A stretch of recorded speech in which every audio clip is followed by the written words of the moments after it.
Alrighty, hello. This is Dr. Ivan Wayne of Voyager, back again with another book review, this time reviewing Blink, written by Malcolm Gladwell. Now, I have to admit, Gladwell is one of my favorite authors, and Blink is no exception. It is an excellent book.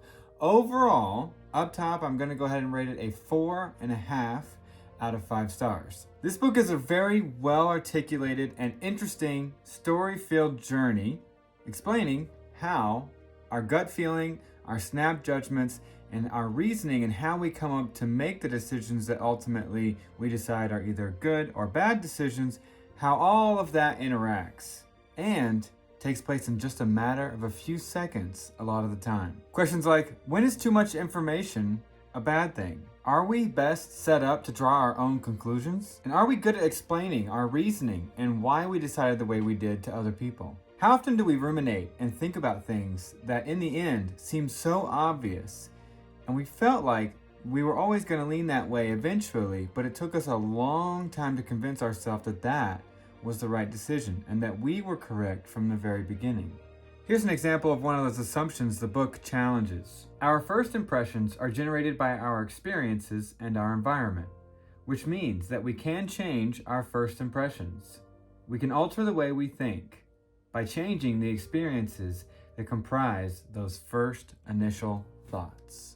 So as far as accuracy, I'll go ahead and give Blink a 5 out of 5 stars. Incredibly accurate. The book is filled with real-world examples that you can Google yourself and filled with empirical data, deeply reviewing plenty of psychological evidence to back up the claims that Gladwell is putting forth chapter by chapter. And I really felt like the detail that Gladwell gave to each of those studies when explaining and backing up the empirical evidence was really well done. The tone, I'm going to go ahead and give a 4 out of 5 stars. One of the things that I did not think made this tone perfect in the book is that the back end was a little bit too repetitive, gave a few too many examples, and I thought the book could have been a little shorter on the back half. However, the tone is excellent. It starts off well.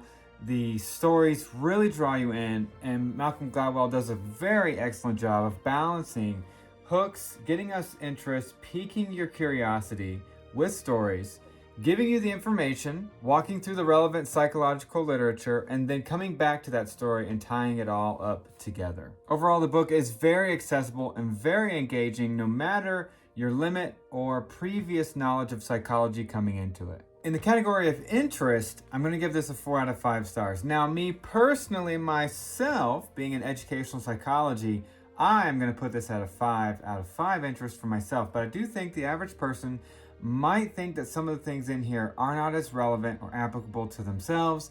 They might even think that some of the conclusions in here are splitting hairs a little bit and maybe not relevant to their everyday life. So that's why I'm going to give it a 4 out of 5 stars, even though I think it's incredibly important, incredibly interesting, and I really did enjoy the material. The main points in this book really challenge the status quo, many of the assumptions that we have, that once we decide something, it's sound, it's good, and we take 100% confidence in that decision.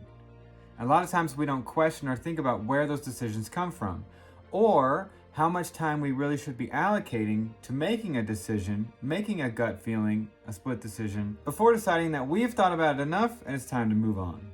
For example, here's an introspective quote I wanted to pick out and read.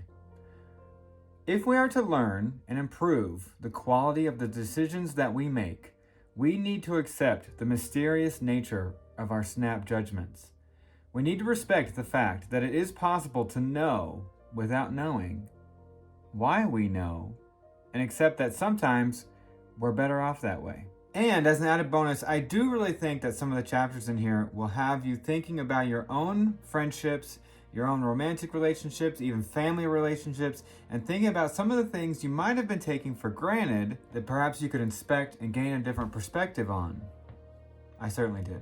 Overall, this book is incredibly insightful. I found it very engaging, very interesting, and well-cited to the psychological literature. I found myself thinking about aspects and corners of my life throughout the entire book, wondering, pondering, seeing, making those connections in my own personal life, and so the book was very relevant to my everyday experience. This book was fun to reread. I first read it about 8 years ago, and then I read it again over the past few months, and I really enjoyed it. I forgot a lot of the things in the middle of this book and really came to love it again and was able to reread it with a brand new set of eyes. So overall, I'm giving Blink by Malcolm Gladwell a 4.5 out of 5 stars. Some people might not be inherently interested in this material or this conversation topic, and so they may stray from the book. So they may not end up finding this book or the subject matter very interesting. And the tone was a little repetitive. Sometimes the stories went on a little bit too long, and I do think the book could have been shortened by just a bit. But overall, I can't recommend it enough, and I do think it is worth a try and deserves a nice central spot right there on your bookshelf. So my name is Dr. Ivan Wayne of Voyager, and this has been a review of Blink by Malcolm Gladwell. See you next time.